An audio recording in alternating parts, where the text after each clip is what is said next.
9वें स्कंध का विषय है ईशानु कथा। इसमें भक्त राजर्षियों के चरित्र हैं, भगवत भक्तों के चरित्र हैं। और इन भगवत भक्त राजर्षियों में भक्तराज अम्बरीश जी का चरित्र बड़ा अद्भुत है। अम्बरीश जी के चरित्र की फलश्रुति में लिखा है, जो अम्बरीश जी के चरित्र का श्रवण करता है भक्तो भगवतो भवेत, वो भगवान का भक्त हो जाता है। गुरुजी यहां एक विशेष बात समझ में आती है, ब्राह्मण की महिमा सर्वोपरि है।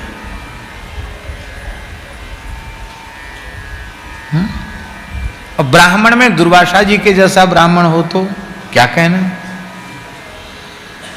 पर भगवान की भक्ति की महिमा कैसी है, भागवत धर्म की महिमा कैसी है कि कहां विश्वामित्र वशिष्ठ के कलह के प्रसंग में महाभारत का में भी लिखा है और वादि काव्य वाल्मीकि में भी लिखा है, धिग्बलम क्षत्रिय बलम ब्रह्म तेजो बलम बलम एकेन ब्रह्म दंडेन सर्वास्त्राणि हतानि में।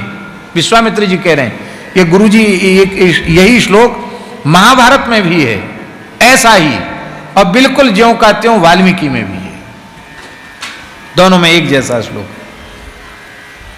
क्षत्रिय बल को धिक्कार है, ब्रह्म बल ही श्रेष्ठ है, ब्रह्म तेज ही ब्रह्म बल ही बल है। देखो एक ब्रह्मदंड ने मेरे संपूर्ण दिव्य अस्त्र शस्त्रों को निगल लिया। पर यहां एक विशेषता, ये भक्तो भगवतो भवेत के ऊपर कह रहे हैं, इस चरित्र को सुनने वाला भगवान का भक्त हो जाएगा। सबसे बड़ा ब्रह्म बल है, भगवान भी नतमस्तक हैं ब्रह्म बल के आगे, लेकिन वह ब्रह्म बल वैष्णवता भक्ति के बल के आगे नतमस्तक हो गया। यह अम्बरीश चरित्र की महिमा है।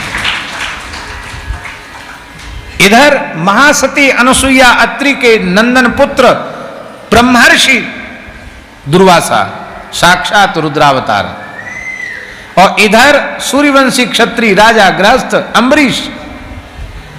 लेकिन जब अम्बरीश की परीक्षा लेने के लिए दुर्वासा जी गए और उन्होंने अपनी जटा को पटक कर कालकृत्या प्रकट की, भस्म कर दे राजा को, राजा फिर भी भयभीत नहीं हुए, सिर झुकाकर खड़े रहे।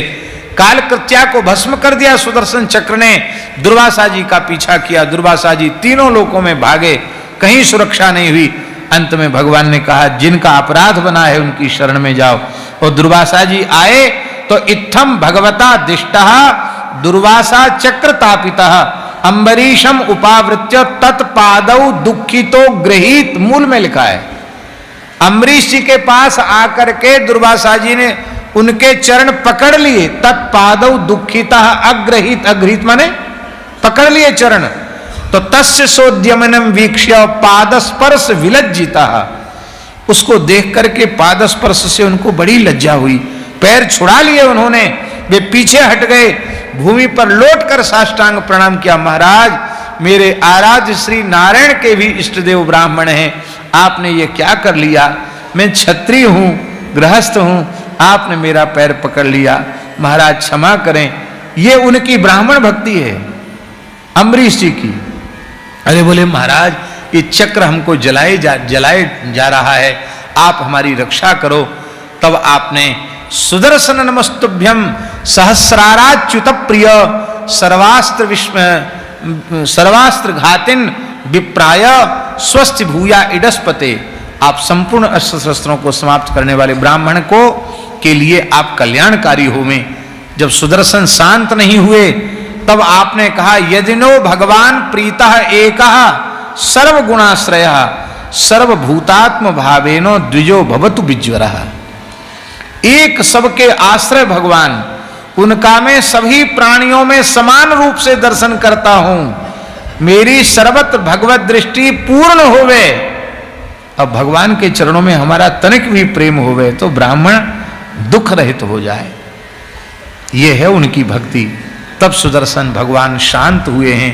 दुर्वासा जी ने कहा, अहो अनंत दासानाम महत्वम दृष्ट मध्य में कृतागसोप यद्राजन मंगलानि समीह से। 1 वर्ष तक दुर्वासा जी दौड़े हैं और 1 वर्ष तक अम्बरीश जी केवल भगवत चरणामृत लेकर के रहे। रोते रहे, प्रभो ब्राह्मण का अनिष्ट न हो जाए, ऋषि का अनिष्ट न हो जाए। यह है उनकी ब्राह्मण भक्ति, यह है उनकी संत के प्रति भक्ति, यह है। इसलिए भैया सर्वोपरि ब्रह्म बल है, पर ब्रह्म बल से भी श्रेष्ठ भगवत शरणागति का बल है। ये एक विशेष बात अम्बरीश चरित्र की है, इसलिए कहा भक्तो भगवतो भवेत्। फिर कोई ब्राह्मण हो और भगवान का शरणागत भक्त हो, तब तो क्या कहना है? वो तो वैसे ही भगवान की विभूति है, और भगवान का भक्त भी हो, तब तो क्या कहना। महाराज जी कहते थे ब्राह्मण में भक्ति दुर्लभ है, क्योंकि अहंकार शून्य नहीं कर पाता अपना, इसलिए भक्ति दुर्लभ है। पर यदि ब्राह्मण में भक्ति प्रकट हो जाए, महाराज जी कहते थे, वो सामान्य कोटि का भक्त नहीं होता। ब्राह्मण में भक्ति प्रकट होती है तो वो आचार्य कोटि का भक्त होता है। शंकराचार्य जी आचार्य कोटि के भक्त हैं, श्री रामानुजाचार्य जी, श्री रामानंदाचार्य जी, श्री निम्बारकाचार्य जी, श्री मध्वाचार्य जी, श्री विष्णु स्वामी आचार्य जी, ये श्री चैतन्य महाप्रभु, ये सभी ब्राह्मण कुल में उत्पन्न हुए हैं। पर भगवान के तुलसीदास जी महाराज, ये सब आचार्य कोटि के भक्त हैं। बोलो भक्तवत्सल भगवान की जय। प्रतिदिन सत्संग एवं दर्शन के लिए श्री महाराज जी के ऑफिशियल चैनल को जरूर सब्सक्राइब करें।